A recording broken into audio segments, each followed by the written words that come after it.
वर्षा और बन्यारे धोईदेला चाषी स्वप्न नष्ट होगला फसल मुंडरे हाथ दे बसी बालेश्वर जिला बस्ता ब्लॉक टुकुरा पंचायत बालीसाही अंचल चाषी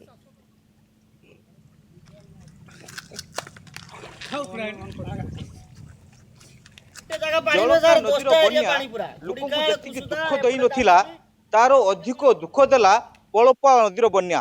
ए पड़पा नदी केवल वर्षा पानी ही आरंभ होता है और वर्षा पानी ही बन्या सृष्टि करें। जो आप ये तमाम चित्र देखुंत ये हूँ पड़पा नदीर अवबाहिकार दृश्य। आपण को आखि जी बाट पाऊब से पर्यंत ये पड़पा नदीर पानी बन्या परिस्थिति सृष्टि होती। आउ ये सब अंचल आप देखुंत केवल चाष जमी ही चाष जमी ये चाष जमी उपर ही बन्या पानी मारिकी रही जार दुख लोक दे चाषी मैंने तार दुर्दशा भोगुंट। ये सब गजा सब नष्ट हो धान तली सब नष्ट हो धान हम कि ना ए संपूर्ण नष्ट हो जाए आज्ञा ए धान हम ना तो 3-4 एकर जमीर चषा मु चाष करी 3 एकर खंड जमी रुआ है माणे जमी रुआ ही ना तली भी संपूर्ण चली जाइए सोसाइटी लोन आनी से भी जो गुजरा मेटिलानी गहना पत्र बंधा देकी आम चाष करूँ। बर्तमान संपूर्ण चाष आम नष्ट हो जाइए। प्रशासन को डाकिला पर भी प्रशासन काम दुख कही बुझिले ना किए पर्यंत आसिले भी ना। आज 8-10 दिन आम घेर पाली घेर भितर अच्छु दुख देला बर्तमान बन्या जलका आउ वर्षा तेणु आम नदीटा जब निष्कासन संपूर्ण ठीक था जहाँ भी टी आम उपकृत पाई पार नदी निष्कासन भी ना। आउ बर्तमान जो आम लोन गंडा नहीं आसु प्रशासन तरफ डाकिले आसला ना तो गवर्नमेंट को ये आम आह्वान करम लोन कथा टे बुझंतु लोन कर आम छाड़ मिल भल भाग चषा मु 5 एकर 6 एकर चाष करे चाषर परिस्थिति तो देखिले सब पचि जाइए। तेणुक ये नदी आमर आम गहिर को पानी गुड़ीखाल पाखु आस जहाँकि पानी निष्कासनटा आमर ना तेणुक आम घर द्वार भी पानी पशिगला स्कूल पिला माने स्कूल भी जाइए रास्ता घाट बंद आउ दया करिवे प्रशासन। बस्तारू रंजन कुमार बेहेरा कनक न्यूज। वर्षा और बन्यारे धोईदेला चाषी स्वप्न नष्ट होगला फसल मुंडरे हाथ दे बसी बालेश्वर जिला बस्ता ब्लॉक टुकुरा पंचायत बालीसाही अंचल चाषी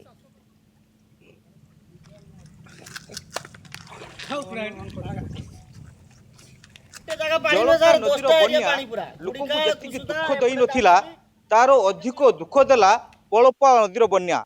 ए पड़पा नदी केवल वर्षा पानी ही आरंभ होता है और वर्षा पानी ही बन्या सृष्टि करें। जो आप ये तमाम चित्र देखुंत ये हूँ पड़पा नदीर अवबाहिकार दृश्य।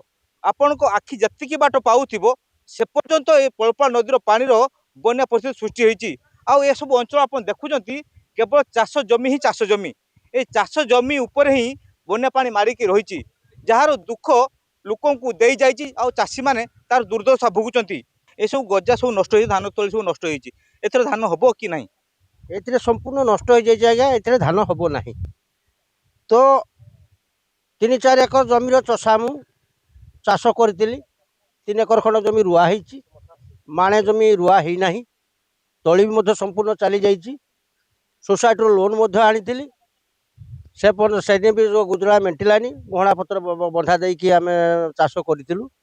बर्तमान संपूर्ण चाष आम नष्ट हो जाइए। प्रशासन को डाकिला पर भी प्रशासन काम दुख कही बुझिले ना किए पर्यंत आसिले भी ना। आज 8-10 दिन आम घेर पाली घेर भितर अच्छु दुख देला बर्तमान बन्या जलका आउ वर्षा तेणु आम नदीटा जब निष्कासन संपूर्ण ठीक था जहाँ भी टी आम उपकृत पाई पार नदी निष्कासन भी ना। आउ बर्तमान जो आम लोन गंडा नहीं आसु प्रशासन तरफ डाकिले आसला ना तो गवर्नमेंट को ये आम आह्वान करम लोन कथा टे बुझंतु लोन कर आम छाड़ मिल भल भाग चषा मु 5 एकर 6 एकर चाष करे चाषर परिस्थिति तो देखिले सब पचि जाइए।